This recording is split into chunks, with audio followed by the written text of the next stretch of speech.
ये मास्क और PP kit जैसी सुविधा के अंदर दलाली खाने वाले ये भारतीय जुमला पार्टी के दलाली नेता, देश का सौदा करने वाले गद्दार सावरकर की औलादे आज देश का सौदा कर रही हैं। और जब तक ये आपके और हमारे हाथ में कटोरा नहीं थमाएंगे ना कि ये लोग कटोरा और मांगो भीख, तब तक ये इनका बेचने का प्रोसेस जारी रहेगा। उस सावरकर के चेलो, अगर माँ का दूध पिया है तो आज चाइना पे बम फेंक के दिखाओ, पाकिस्तान पे बम फेंक के दिखाओ, तब मानूंगा कि आपके अंदर देशभक्ति का खून बह रहा है, देशभक्ति का लहू बह रहा है। कश्मीर से कन्याकुमारी तक पूरी भारत माँ का सौदा करने वाले ये भारत के दलाल डीलर, हमने सोचा था कि हमने प्रधानमंत्री के रूप में एक लीडर को चुना है, पर ये तो डीलर निकला जो भारत माँ का सौदा कर रहा है और भारत माँ के आंचल में झांक के देख रहा है, उनके दामन में झांक के देख रहा है कि अब इसमें बेचने के लिए बचा तो बचा क्या है। ये आसाराम, राम रहीम, ये सावरकर के चेले इस देश को बेच देंगे। ये हिटलर और मुसोलिनी के वंशज इस देश का सौदा करने में लगे हैं, भारत माँ का सौदा करने में लगे हैं। मोदी जी, मैं आपसे कहना चाहता हूँ कि आप रेलवे बेच दीजिए, एयर इंडिया बेच दीजिए, बीएसएनएल बेच दीजिए, एमटीएनएल बेच दीजिए, सब कुछ बेच दीजिए। जरूरत पड़े तो अंधभक्तों की किडनी भी बेच दीजिए, क्योंकि आप वही बची है बेचने के लिए। लेकिन आप इस देश को मत झुकने दीजिएगा। कोरोना के नाम पर जो इसने फंड वसूला है, उस फंड का इस्तेमाल नेताओं की खरीद फरोख्त में और लगातार अपने पीएम के कार्यालय बनाने के लिए ये इस पैसे का इस्तेमाल कर रहे हैं। इन्हें शर्म नहीं आती? ये बहन बेटियों के साथ में डांस करते हैं और कहते हैं धार्मिक कार्यक्रम था। इनके नेताओं को जब तक शर्म नहीं आएगी, जब तक उस जगह पर इनकी बहन बेटियां नहीं होंगी। 10 रुपए 3 रुपए टिकट की दाम 50 रुपए हो चुका है रेलवे की टिकट का, प्लेटफॉर्म टिकट में अगर आपको बताऊं तो। आखिर मोदी जी, आप इस संपत्ति को बेच रहे हैं या आपके पिताजी की संपत्ति है क्या जो इसे नीलाम करने में लगे हुए हैं? या आपने चाय बेच के, आपके और आपके नेताओं ने चाय बेच के ठेला खोमचा लगाकर इस देश की संपत्ति को बनाया है? लाल किला इन्होंने निजीकरण कर दिया, रेलवे, एयर इंडिया, बीएसएनएल, देश में कुछ बचा ही नहीं है। देश की धरोहर को किस नाम से संबोधित किया जाएगा ये तो बताइए। ये उत्तर प्रदेश के अंदर क्राइम बढ़ रहा है, बस का अपहरण कर लिया जाता है, ब्राह्मणों को मौत के घाट उतार दिया जाता है, दलितों को चिताओं से उठा दिया जाता है, मॉब लिंचिंग के नाम पे मुस्लिमों को मरवा दिया जाता है। ये सावरकर के चेले कुर्सी की औलादे, ये कुर्सी के खातिर किसी को भी मरवा सकती हैं, कुछ भी बेच सकती हैं। इन्हें पैसों से प्रेम है। ये गोरे अंग्रेजों की नाजायज औलादे एक एक करके पूरे देश का सौदा कर रही हैं, भारत माँ का चीरहरण कर रही हैं। अगर अब भारत माँ को बचाना है और देश को दोबारा गुलाम होने से रोकना है तो इन भाजपा, आरएसएस और सावरकर के चेलों को इस देश से बहुत दूर फेंकना होगा। देखिए, पहली बात तो ये आपने बोला कि मैं देश नहीं बिकने दूंगा, मैं देश नहीं झुकने दूंगा। मोदी जी ठीक उसी तरीके का कॉन्सेप्ट अपना रहे हैं कि गाड़ी का स्टीयरिंग बेच दिया, गाड़ी के गियर बेच दिए, गाड़ी का ब्रेक बेच दिया, लेकिन मोदी जी कहते हैं मैं गाड़ी नहीं बिकने दूंगा, मैं गाड़ी नहीं बिकने दूंगा। कश्मीर से कन्याकुमारी तक पूरी भारत माँ का सौदा करने वाले ये भारत के दलाल डीलर, हमने सोचा था कि हमने प्रधानमंत्री के रूप में एक लीडर को चुना है, पर ये तो डीलर निकला जो भारत माँ का सौदा कर रहा है और भारत माँ के आंचल में झांक के देख रहा है, उनके दामन में झांक के देख रहा है कि अब इसमें बेचने के लिए बचा तो बचा क्या है। ये भारत माँ के सौदागर, ये आसाराम, राम रहीम, ये सावरकर के चेले इस देश को बेच देंगे। ये हिटलर और मुसोलिनी के वंशज इस देश का सौदा करने में लगे हैं, भारत माँ का सौदा करने में लगे हैं। इन्होंने एयर इंडिया बेचा, बीएसएनएल बेचा, एमटीएनएल बेचा, रेलवे बेचा और देश की तमाम सारी संस्थाएं ये बेचने में लगे हैं। मोदी जी, मैं आपसे कहना चाहता हूं कि आप रेलवे बेच दीजिए, एयर इंडिया बेच दीजिए, बीएसएनएल बेच दीजिए, एमटीएनएल बेच दीजिए, सब कुछ बेच दीजिए। जरूरत पड़े तो अंधभक्तों की किडनी भी बेच दीजिए, क्योंकि आप वही बची है बेचने के लिए। लेकिन आप इस देश को मत झुकने दीजिएगा, इस देश को मत मिटने दीजिएगा। ये इस बात को बोलने की या इसके लिए कोई प्रूफ दिखाने की हमें आवश्यकता या जरूरत नहीं है। ये बात अब देश का समस्त बच्चा जान चुका है कि कोरोना के नाम पर जो इसने फंड वसूला है, उस फंड का इस्तेमाल नेताओं की खरीद फरोख्त में और लगातार अपने पीएम के कार्यालय बनाने के लिए ये इस पैसे का इस्तेमाल कर रहे हैं। 4 एयरपोर्ट बिकते हैं तो मणिपुर के अंदर 5 विधायक खरीदे जाते हैं। ये विधायक की खरीद का पैसा आखिर आ कहां से रहा है? ये सूट बूट की सरकार, 10 लाख का सूट, 1.5 लाख के चश्मे की सरकार, ये पूरा लगातार देश को बेचने में लगी है। अरे नरेंद्र मोदी जी, आपको इस देश के अंदर गरीबी को देखने के लिए, किसानों की हत्याओं को देखने के लिए कितने लाख का चश्मा चाहिए बताइए? इस देश की गरीब जनता आपको लाकर देगी। आप 1.5 लाख का चश्मा खरीदते हैं, 10 लाख का सूट पहनते हैं और कहते हैं मैं फकीर हूं। अरे ऐसा फकीर पूरे देश को बना दीजिए आप। ये कह रहे हैं कि पीएम अब खाते में पैसा नहीं बचा हुआ है, सरकार के पास पे फंड नहीं है। अगर सरकार पे फंड नहीं है तो आखिर कैसे ये कार्यालय बनने हैं, इनका फंड कहां से आ रहा है? और लगातार पीपी किट का घोटाले का पैसा, मास्कों का घोटाले का पैसा इनके नेता कहां लेकर जा रहे हैं? इन्हें शर्म नहीं आती? ये बहन बेटियों के साथ में डांस करते हैं और कहते हैं धार्मिक कार्यक्रम था। इनके नेताओं को जब तक शर्म नहीं आएगी, जब तक उस जगह पर इनकी बहन बेटियां नहीं होंगी। ये लगातार देश की बहन बेटियों की इज्जत आबरू के लिए खतरा बने बैठे हैं। आज बहन बेटियों को बचाने की जरूरत है तो इन भाजपा के वैश्य दरिंदों से। एक एसडीएम डीएम लाठी मारता है, डंडे मारता है मास्क न लगाने वालों के खिलाफ, और जब कोई बहन बेटी के साथ में बलात्कार करता है, उसके साथ में अपराध करता है, तब इनकी लाठियां और इनके डंडे जानते हैं क्यों खामोश हो जाते हैं? क्योंकि बलात्कार करने वाला इनकी पार्टी का नेता कुलदीप सिंह सेंगर होता है, चिन्मयानंद होता है, नित्यानंद होता है, जिनको ये लोग देशभक्त समझते हैं। क्यों आखिर मेरे भारतवर्ष के अंदर अक्षरधाम मंदिर पे हमला हो, उरी हमला हो, पठानकोट हमला हो, इनकी डेट, इनकी तारीखें मिलाकर देखिए चुनावी डेट से। ये सारे हमले चुनाव के समय पे ही क्यों होते हैं? और आज इस देश के अंदर कश्मीर से कन्याकुमारी तक पूरा भारतवर्ष जल रहा है। पूरे भारतवर्ष को ये नीलाम कर रहे हैं, भारत मां का सौदा करने में लगे हुए हैं, और हम इस भारत मां का सौदा हरगिज नहीं होने देंगे। अरे आप क्या जानते हैं इस देश के इतिहास के बारे में? 14 साल की उम्र में भगत सिंह ने फांसी खाई थी, सिर्फ इस कारण से कि उन्होंने असेंबली के अंदर बम फेंका था। अरे आप सावरकर के चेलो, अगर मां का दूध पिया है तो आज चाइना पे बम फेंक के दिखाओ, पाकिस्तान पे बम फेंक के दिखाओ, तब मानूंगा कि आपके अंदर देशभक्ति का खून बह रहा है, देशभक्ति का लहू बह रहा है। ये अपने कार्यालय बनाने में लगे हुए हैं। सफाई कर्मचारी को पैसा देने के लिए इनके पास पैसा नहीं है, डॉक्टरों को पैसा देने के लिए इनके पास पैसा नहीं है, रेलवे में भर्तियां नहीं निकाल रहे हैं, और अपने लगातार सब चीजों को नीलाम करने में लग रहे हैं। मोदी जी, आप तो कहा करते थे मैं कुछ नहीं बिकने दूंगा, कुछ नहीं। वो तो शुक्र मानिए कि मोदी जी ने कहा है कि मैं 18 घंटे काम करता हूं। शुक्र मानिए इन्होंने 24 घंटे का नाम नहीं लिया, नहीं तो हम लोग सड़क पे आ जाते, हम जानवरों का शिकार करने लग जाते। वो तो शुक्र है 18 घंटे काम करते हैं। मोदी जी, आपसे अनुमति है कि 24 घंटे काम मत कीजिएगा, क्योंकि जब 18 घंटे में आपने आधा देश बेच दिया तो 24 घंटे में तो आप पूरा देश बेच देंगे। ये इस देश के अंदर मैं आपको बता दूं, कोविड की स्थिति में लोगों के पास खाने को रोटी नहीं है। ये बीजेपी के नेता बैट हाथ में लेकर क्रिकेट खेलने के लिए सड़कों पर निकलते हैं, सूट बूट पहनकर निकलते हैं, शादी समारोह में नजर आते हैं, कोविड का उल्लंघन करते हुए नजर आते हैं। ये मास्क और पीपी किट जैसी सुविधा के अंदर दलाली खाने वाले ये भारतीय जुमला पार्टी के दलाली नेता, देश का सौदा करने वाले गद्दार सावरकर की औलादें आज देश का सौदा कर रही हैं, और अब इस देश का सौदा हम हरगिज नहीं होने देंगे। देश को हरगिज इन जुल्मी दरिंदों के हाथों नहीं बिकने देंगे। भैया 10 रुपए 3 रुपए टिकट की दाम 50 रुपए हो चुका है रेलवे की टिकट का, प्लेटफॉर्म टिकट में अगर आपको बताऊं तो। आखिर मोदी जी, आप इस संपत्ति को बेच रहे हैं या आपके पिताजी की संपत्ति है क्या जो उसे नीलाम करने में लगे हुए हैं? या आपने चाय बेच के, आपके और आपके नेताओं ने चाय बेच के ठेला खोमचा लगाकर इस देश की संपत्ति को बनाया है? लाल किला इन्होंने निजीकरण कर दिया, रेलवे, एयर इंडिया, बीएसएनएल, देश में कुछ बचा ही नहीं है। देश की धरोहर को किस नाम से संबोधित किया जाएगा ये तो बताइए। ये सावरकर की औलादें देश का सौदा क्यों कर रही हैं? इन्हें रोकना होगा आपको और हमें, नहीं तो जिस तरीके से मोदी जी कहते हैं ना कि मेरा क्या है, मैंने तो भीख मांगी है भाइयों और बहनों, और ये वही कॉन्सेप्ट देश के लोगों पे लागू कर देंगे। जब तक ये आपके और हमारे हाथ में कटोरा नहीं थमाएंगे ना कि ये लोग कटोरा और मांगो भीख, तब तक ये इनका बेचने का प्रोसेस जारी रहेगा। उत्तर प्रदेश के अंदर क्राइम बढ़ रहा है, बस का अपहरण कर लिया जाता है, ब्राह्मणों को मौत के घाट उतार दिया जाता है, दलितों को चिताओं से उठा दिया जाता है, मॉब लिंचिंग के नाम पे मुस्लिमों को मरवा दिया जाता है। ये सावरकर के चेले कुर्सी की औलादे, ये कुर्सी के खातिर किसी को भी मरवा सकती हैं, कुछ भी बेच सकती हैं। इन्हें पैसों से प्रेम है, देश से इनके लिए एक बूंद प्रेम नहीं है। ये लोग देशद्रोही लोग हैं। जब 1947 में सारा देश आजादी की लड़ाई लड़ रहा था, आजादी की जंग लड़ रहा था, उस समय ये सावरकर की औलादें अंग्रेजों की जूतियां चाट रही थी, उनकी धूल चाट रही थी। ये गोरे अंग्रेजों की नाजायज औलादें एक एक करके पूरे देश का सौदा कर रही हैं, भारत मां का चीर हरण कर रही हैं।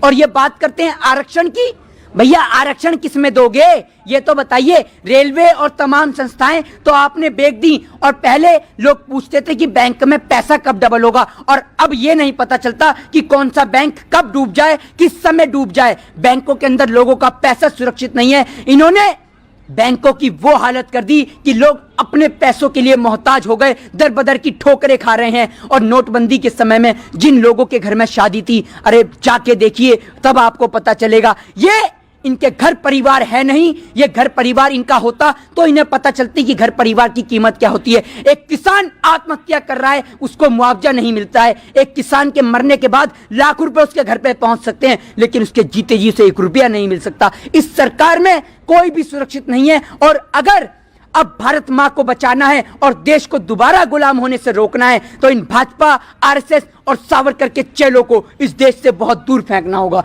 जय हिंद, जय भारत। इस खबर को अभी लाइक करें, शेयर करें और ऑनलाइन न्यूज इंडिया की सभी खबरें अपने मोबाइल फोन पर सबसे पहले देखने के लिए अभी चैनल को सब्सक्राइब करें और घंटी जरूर दबाएं। ये मास्क और पीपी किट जैसी सुविधा के अंदर दलाली खाने वाले ये भारतीय जुमला पार्टी के दलाली नेता, देश का सौदा करने वाले गद्दार सावरकर की औलादे आज देश का सौदा कर रही हैं। और जब तक ये आपके और हमारे हाथ में कटोरा नहीं थमाएंगे ना कि ये लोग कटोरा और मांगो भीख, तब तक ये इनका बेचने का प्रोसेस जारी रहेगा। उस सावरकर के चेलो, अगर माँ का दूध पिया है तो आज चाइना पे बम फेंक के दिखाओ, पाकिस्तान पे बम फेंक के दिखाओ, तब मानूंगा कि आपके अंदर देशभक्ति का खून बह रहा है, देशभक्ति का लहू बह रहा है। कश्मीर से कन्याकुमारी तक पूरी भारत माँ का सौदा करने वाले ये भारत के दलाल डीलर, हमने सोचा था कि हमने प्रधानमंत्री के रूप में एक लीडर को चुना है, पर ये तो डीलर निकला जो भारत माँ का सौदा कर रहा है और भारत माँ के आंचल में झांक के देख रहा है, उनके दामन में झांक के देख रहा है कि अब इसमें बेचने के लिए बचा तो बचा क्या है। ये आसाराम, राम रहीम, ये सावरकर के चेले इस देश को बेच देंगे। ये हिटलर और मुसोलिनी के वंशज इस देश का सौदा करने में लगे हैं, भारत माँ का सौदा करने में लगे हैं। मोदी जी, मैं आपसे कहना चाहता हूँ कि आप रेलवे बेच दीजिए, एयर इंडिया बेच दीजिए, बीएसएनएल बेच दीजिए, एमटीएनएल बेच दीजिए, सब कुछ बेच दीजिए। जरूरत पड़े तो अंधभक्तों की किडनी भी बेच दीजिए, क्योंकि आप वही बची है बेचने के लिए। लेकिन आप इस देश को मत झुकने दीजिएगा। कोरोना के नाम पर जो इसने फंड वसूला है, उस फंड का इस्तेमाल नेताओं की खरीद फरोख्त में और लगातार अपने पीएम के कार्यालय बनाने के लिए ये इस पैसे का इस्तेमाल कर रहे हैं। इन्हें शर्म नहीं आती? ये बहन बेटियों के साथ में डांस करते हैं और कहते हैं धार्मिक कार्यक्रम था। इनके नेताओं को जब तक शर्म नहीं आएगी, जब तक उस जगह पर इनकी बहन बेटियां नहीं होंगी। 10 रुपए, 3 रुपए टिकट की दाम 50 रुपए हो चुका है रेलवे की टिकट का। प्लेटफॉर्म टिकट में अगर आपको बताऊं तो आखिर मोदी जी, आप इस संपत्ति को बेच रहे हैं या आपके पिताजी की संपत्ति है क्या जो उसे नीलाम करने में लगे हुए हैं? या आपने चाय बेच के, आपके और आपके नेताओं ने चाय बेच के ठेला खोमचा लगाकर इस देश की संपत्ति को बनाया है? लाल किला इन्होंने निजीकरण कर दिया, रेलवे, एयर इंडिया, बीएसएनएल, देश में कुछ बचा ही नहीं है। देश की धरोहर को किस नाम से संबोधित किया जाएगा ये तो बताइए। ये उत्तर प्रदेश के अंदर क्राइम बढ़ रहा है, बस का अपहरण कर लिया जाता है, ब्राह्मणों को मौत के घाट उतार दिया जाता है, दलितों को चिताओं से उठा दिया जाता है, मॉब लिंचिंग के नाम पे मुस्लिमों को मरवा दिया जाता है। ये सावरकर के चेले कुर्सी की औलादे, ये कुर्सी के खातिर किसी को भी मरवा सकती हैं, कुछ भी देख सकती हैं। इन्हें पैसों से प्रेम है। ये गोरे अंग्रेजों की नाजायज औलादे एक एक करके पूरे देश का सौदा कर रही हैं, भारत माँ का चीरहरण कर रही हैं। अगर अब भारत माँ को बचाना है और देश को दोबारा गुलाम होने से रोकना है, तो इन भाजपा, आरएसएस और सावरकर के चेलों को इस देश से बहुत दूर फेंकना होगा। देखिए, पहली बात तो ये आपने बोला कि मैं देश नहीं बिकने दूंगा, मैं देश नहीं झुकने दूंगा। मोदी जी ठीक उसी तरीके का कॉन्सेप्ट अपना रहे हैं कि गाड़ी का स्टीयरिंग बेच दिया, गाड़ी के गियर बेच दिए, गाड़ी का ब्रेक बेच दिया, लेकिन मोदी जी कहते हैं मैं गाड़ी नहीं बिकने दूंगा, मैं गाड़ी नहीं बिकने दूंगा। कश्मीर से कन्याकुमारी तक पूरी भारत माँ का सौदा करने वाले ये भारत के दलाल डीलर, हमने सोचा था कि हमने प्रधानमंत्री के रूप में एक लीडर को चुना है, पर ये तो डीलर निकला जो भारत माँ का सौदा कर रहा है और भारत माँ के आंचल में झांक के देख रहा है, उनके दामन में झांक के देख रहा है कि अब इसमें बेचने के लिए बचा तो बचा क्या है। ये भारत माँ के सौदागर, ये आसाराम, राम रहीम, ये सावरकर के चेले इस देश को बेच देंगे। ये हिटलर और मुसोलिनी के वंशज इस देश का सौदा करने में लगे हैं, भारत मां का सौदा करने में लगे हैं। इन्होंने एयर इंडिया बेचा, BSNL बेचा, MTNL बेचा, रेलवे बेचा और देश की तमाम सारी संस्थाएं ये बेचने में लगे हैं। मोदी जी, मैं आपसे कहना चाहता हूं कि आप रेलवे बेच दीजिए, एयर इंडिया बेच दीजिए, BSNL बेच दीजिए, MTNL बेच दीजिए, सब कुछ बेच दीजिए। जरूरत पड़े तो अंधभक्तों की किडनी भी बेच दीजिए, क्योंकि आप वही बची है बेचने के लिए। लेकिन आप इस देश को मत झुकने दीजिएगा, इस देश को मत मिटने दीजिएगा। ये इस बात को बोलने की या इसके लिए कोई प्रूफ दिखाने की हमें आवश्यकता या जरूरत नहीं है। ये बात अब देश का समस्त बच्चा जान चुका है कि कोरोना के नाम पर जो इसने फंड वसूला है, उस फंड का इस्तेमाल नेताओं की खरीद फरोख्त में और लगातार अपने PM के कार्यालय बनाने के लिए ये इस पैसे का इस्तेमाल कर रहे हैं। 4 एयरपोर्ट बिकते हैं तो मणिपुर के अंदर 5 विधायक खरीदे जाते हैं। ये विधायक की खरीद का पैसा आखिर आ कहां से रहा है? ये सूट बूट की सरकार, 10 लाख का सूट, 1.5 लाख के चश्मे की सरकार, ये पूरा लगातार देश को बेचने में लगी है। अरे नरेंद्र मोदी जी, आपको इस देश के अंदर गरीबी को देखने के लिए, किसानों की हत्याओं को देखने के लिए कितने लाख का चश्मा चाहिए बताइए? इस देश की गरीब जनता आपको लाकर देगी। आप 1.5 लाख का चश्मा खरीदते हैं, 10 लाख का सूट पहनते हैं और कहते हैं मैं फकीर हूं। अरे ऐसा फकीर पूरे देश को बना दीजिए आप। ये कह रहे हैं कि PM अब खाते में पैसा नहीं बचा हुआ है, सरकार के पास पे फंड नहीं है। अगर सरकार पे फंड नहीं है तो आखिर कैसे ये कार्यालय बनने हैं? इनका फंड कहां से आ रहा है? और लगातार PP किट का घोटाले का पैसा, मास्कों का घोटाले का पैसा इनके नेता कहां लेकर जा रहे हैं? इन्हें शर्म नहीं आती? ये बहन बेटियों के साथ में डांस करते हैं और कहते हैं धार्मिक कार्यक्रम था। इनके नेताओं को जब तक शर्म नहीं आएगी, जब तक उस जगह पर इनकी बहन बेटियां नहीं होंगी। ये लगातार देश की बहन बेटियों की इज्जत आबरू के लिए खतरा बने बैठे हैं। आज बहन बेटियों को बचाने की जरूरत है तो इन भाजपा के वैश्य दरिंदों से। एक SDM DM लाठी मारता है, डंडे मारता है मास्क न लगाने वालों के खिलाफ, और जब कोई बहन बेटी के साथ में बलात्कार करता है, उसके साथ में अपराध करता है, तब इनकी लाठियां और इनके डंडे जानते हैं क्यों खामोश हो जाते हैं? क्योंकि बलात्कार करने वाला इनकी पार्टी का नेता कुलदीप सिंह सेंगर होता है, चिन्मयानंद होता है, नित्यानंद होता है, जिनको ये लोग देशभक्त समझते हैं। क्यों आखिर मेरे भारतवर्ष के अंदर अक्षरधाम मंदिर पे हमला हो, उरी हमला हो, पठानकोट हमला हो, इनकी डेट, इनकी तारीखें मिलाकर देखिए चुनावी डेट से। ये सारे हमले चुनाव के समय पे ही क्यों होते हैं? और आज इस देश के अंदर कश्मीर से कन्याकुमारी तक पूरा भारतवर्ष चल रहा है। पूरे भारतवर्ष को ये नीलाम कर रहे हैं, भारत मां का सौदा करने में लगे हुए हैं, और हम इस भारत मां का सौदा हरगिज नहीं होने देंगे। अरे आप क्या जानते हैं इस देश के इतिहास के बारे में? 14 साल की उम्र में भगत सिंह ने फांसी खाई थी, सिर्फ इस कारण से कि उन्होंने असेंबली के अंदर बम फेंका था। अरे आप सावरकर के चेलो, अगर मां का दूध पिया है तो आज चाइना पे बम फेंक के दिखाओ, पाकिस्तान पे बम फेंक के दिखाओ, तब मानूंगा कि आपके अंदर देशभक्ति का खून बह रहा है, देशभक्ति का लहू बह रहा है। ये अपने कार्यालय बनाने में लगे हुए हैं। सफाई कर्मचारी को पैसा देने के लिए इनके पास पैसा नहीं है, डॉक्टरों को पैसा देने के लिए इनके पास पैसा नहीं है, रेलवे में भर्तियां नहीं निकाल रहे हैं और अपने लगातार सब चीजों को नीलाम करने में लग रहे हैं। मोदी जी, आप तो कहा करते थे मैं कुछ नहीं बिकने दूंगा, कुछ नहीं। वो तो शुक्र मानिए कि मोदी जी ने कहा है कि मैं 18 घंटे काम करता हूं।